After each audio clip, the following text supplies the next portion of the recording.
Hello, আসসালামু আলাইকুম সাদ্দাম ভাই। ওয়ালাইকুম আসসালাম। কে কেমন বর্ষা? আছেন ভাই?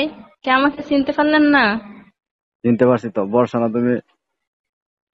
জি। তুমি বর্ষা না? জি, আমি তো বলছি আমাকে চিনতে পারছেন না। কোথায় পালিয়ে গেলেন? কোনো খবরও নিলেন না, ফোনও দিলেন না। কোথায় আছেন সাদ্দাম ভাই? আছি, দেশে আছি। তোমার কি অবস্থা?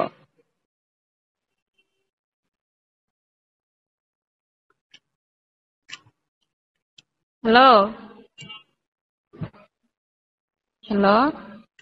হ্যালো। হ্যাঁ, কোথায় আছেন আপনি? বলা বলতেছি, যায় না? বলা তো যাই। দেশে আছি, বাংলাদেশে আছি। তুমি কোথায়? তোমার কি অবস্থা? আমি তো মনে করেন শহরেই ছিলাম কিছুদিন। তারপরে এমন অবস্থা হলো যে বাসা থেকে বেরোতে পারি না, বাজার ঘাটে যেতে পারি না, বাসায় থাকার মতো কোনো অবস্থা ছিল না। এই সারাক্ষণ ছাত্ররা আসে, হানা দেয়, মানে ভাঙচুর করার জন্য অনেক কিছু বলে, গালাগালি করে, সারাক্ষণ আসে জ্বালা যন্ত্রণা করে। তা আপনি কোথায় আছেন সাদ্দাম ভাই, বলেন না। হ্যাঁ। তোমাদের কি মাইট দিছিল নাকি? তোমরা কি মার ছাত্রদের তো সামনে দিতে, পড়ছিলা? ছাত্রদের সামনে পড়েছিল তোমরা? ছাত্রদের সামনে হ্যালো। আছেন সাদ্দাম ভাই, সেটা বলেন না তো। না, বলতেছি তোমরা কি ছাত্রদের সামনে পড়েছিলা? হ্যাঁ, একদিন পড়ছিলাম, তারপরে থেকে তো বাসায় থাকতে পারি নাই। অনেক ভয়ের মাঝেই কিছুদিন ছিলাম, তারপরে আমরা গ্রামের বাড়িতে চলে আসছি। ও, এখন কোথায়? গ্রামের তা বাড়িতে আপনি আছো? কি সাদ্দাম ভাই ফ্যামিলি নিয়ে আছেন? না, আমি চিটাগাং থেকে আছি। ও, আপনার ফ্যামিলি সবাই ভালো আছে, বাচ্চা কাচ্চা? হ্যাঁ, ভালো আছো তো। যে আপনি একটা দেশে ফোন যে দিয়ে যোগাযোগ করার চেষ্টাও করেন না। যোগাযোগ কিভাবে করবো? দেশের যে পরিস্থিতি, এখানে তো টিকে থাকে, তাই হচ্ছে। চাচ্ছিলাম যে বাইরে চলে যাইতে, বাইরে তো যাচ্ছে, যেতে পারি নাই। না ঠিক আছে, তারপরে আপনাদের সঙ্গে আমাদের যে একটা সম্পর্ক ছিল, সেই সম্পর্কটা কথা মনে করো তো, যেভাবে পালিয়ে গেলেন একদম চেষ্টা করতে পারতেন আছে। চেষ্টা কেমনি করবো? যেভাবে নেত্রী পালাইছে এভাবে তো টিকে থাকাই যায়। ঠিক আছে, তারপরে আপনি যেভাবে পালাই গেলেন, কিন্তু আমরা তো ওরকম পালানোর মতো কোনো সুযোগ পাইনি, আর আপনি তো আমাদের সঙ্গে কোনো কখনো বলা বলেও করেন নাই। সাদাম্মা, যাই হোক, এখন আপনি বর্তমান কি করতেছেন এবং কোথায় আছেন, এটা সঠিকভাবে বলেন তো। সঠিকভাবে তো বলা যাবে না, সমস্যা আছে। কেন? আপনার সঙ্গে যদি আমি দেখা করতে যাই কখনো, কোনো প্রয়োজন তো হতেই পারে। আর দেখা করতে পারবো না তো, আমি অনেক দূরে আছি। আমি বাংলাদেশের এক বলেন না সাইডে ভাইয়া। আছি। সাদ্দাম ভাই, এমন করতেছেন কেন? পালায় গেছেন তো ভালোই আছেন আল্লাহর রহমতে, কিন্তু আমরা তো মনে করেন বিশেষ করে অতটা ভালো নেই। ভালো তো থাকবে না, আমাদের দেশে যে অবস্থা, বর্তমান পরিস্থিতি দেখছো, যে সবাই পরিস্থিতি আজকে অনেক তো খারাপ, ছাত্ররা আহ, তো ছাত্রদের কথা ভাবতো। যখন তখন তাড়া করে। তুমি ছাত্রদের কথা ভাবতো। বিএনপিরা যে যে অবস্থা শুরু করছে, এই অবস্থাতে কি দেশে টিকে থাকা যায়? ওরা যে অরাজকতা সৃষ্টি করছে, চুরি, মারামারি, লুটপাট, এটা ওরা যে কত দেশ এটা সৃষ্টি তো করছে। মনে করেন এটা আগেও ছিল, এখন তো আরো বেশি হয়েছে, কারণ এখন তো কোনো দেশ কোনো সরকারের অধীনে নাই, এখন তো আরো এরকম হানাহানি মারামারি বেশি হবে।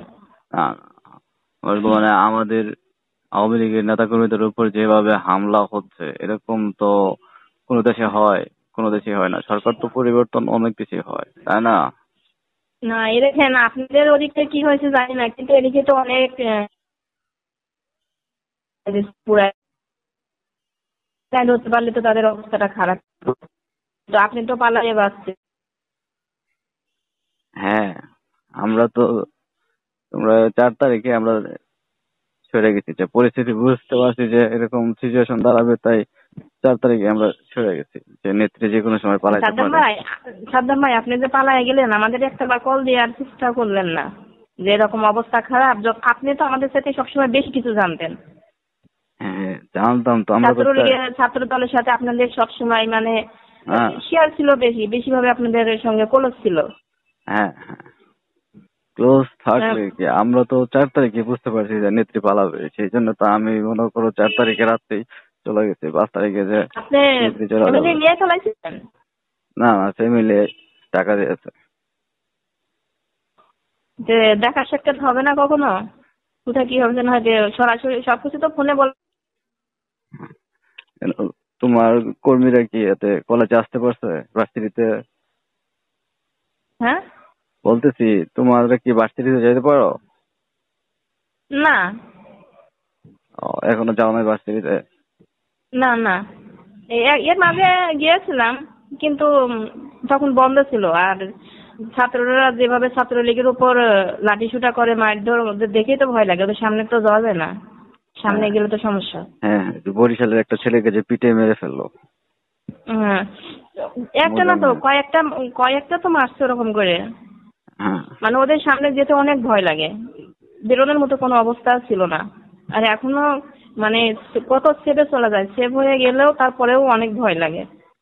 হ্যাঁ, বিএনপি যদি আবার ক্ষমতায় আসে তাহলে তো আমরা আর মনে করো বাড়িতে পারবো না, কিন্তু আবার অন্য কোনো দল, নূর ভাইয়ের দল যদি আসে তাহলে, বিপি নূর ভাইয়ের দল যদি আসে তাহলে বলে চলে আসা যেতে পারে, কিন্তু বিএনপি যদি ক্ষমতায় আসে তাহলে তো আমাদের অস্তিত্ব রাখবে না। যাই হোক, বিএনপি ক্ষমতায় আসলে তো মনে করেন বিএনপি আমাদের কোনো কিছু বলতে পারবে না, কারণ ওদেরকে আমরা কখনো ভয় পাই না। ওরা তো আমাদের দেখে ভয় পেয়ে পালা বেড়ায়।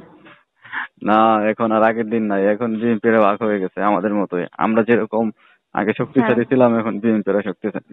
বিএনপিরা, তাই হ্যাঁ তুমি তো এখনো দেখো নাই, বিএনপির রাজনীতি তো কখনো দেখো নাই, তাই এই কথা না বলতেছো।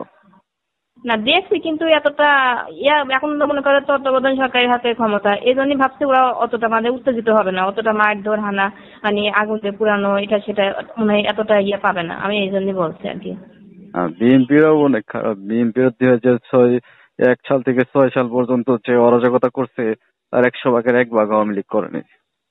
অনেক আগুন ধরে কত বাড়ি গাড়ি পুরাইলো, কত মানুষকে পিটাইলো, কত ধরনের মারামারি করলো। যাই হোক, তা আপনি কি এদিকে আর আসতে পারবেন না কখনো সাদ্দাম ভাই? কোথায়? মানে আমার বাসা যেখানে ছিল। তুমি ঢাকা আইসো, আমি যদি ঢাকা থাকি তাহলে তোমার বাসায় এসে দেখা করবো, সমস্যা নেই। এটা ফোনে যোগাযোগ করতে হবে তো, এখন তো আমি গ্রামের বাড়িতে আছি। যদি আপনি বলেন, কারণ পর্যন্ত হতে পারে, অনেক কথাই তো বলার ছিল, কারণ ফোনে তো এগুলো আসলে বলা যায় না। আচ্ছা, আমি যদি ঢাকা আসি তাহলে তুমি ঢাকা আইসো। যদি আমি ঢাকা আসি, সিচুয়েশন এরকম যদি হয় তাহলে তোমার বাসায় এসে দেখা করবো, সমস্যা নেই। আমাকে আগে এ, না বললে, আমি ঢাকাতে একা একা আসি, এখানে আমার তো কোনো নিরাপত্তা নেই। আমি অনেক ভয় পাই, ভয় লাগে অনেক, থাক এখন কখন আর, কোন সময় কি হয়ে যায়। এখন আর আসার কারণ দরকার এখন নাই, এলাকাতেই থাকো।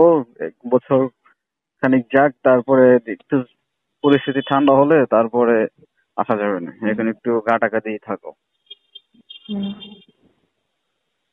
যাই হোক, খাওয়া দাওয়া করছেন নাকি?